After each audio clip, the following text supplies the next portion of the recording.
যারা team team network নিয়ে যারা কাজ করেন আমি আজকে তাদেরকে দেখাবো কিভাবে আপনারা টিম নেটওয়ার্কের ডক পয়েন্টটা উইথড্র দেবেন এবং মেটামাক্সে নিয়ে যাবেন।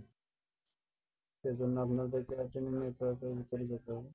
সেখানে গিয়ে আপনারা ওয়ালেটে ক্লিক করবেন, তারপরে উইথড্রতে ক্লিক করার পরে এখানে করবেন, পরে ডক সিলেক্ট করবেন এবং অ্যামাউন্ট যা আছে সব ম্যাচ করে দেবেন, যা আছে সব উইথড্র দিয়ে দেবেন। দেওয়ার পর আপনাদের ওয়ালেটে যাবেন, সেখান থেকে ওয়ালেটটা নিয়ে ওয়েট করেন।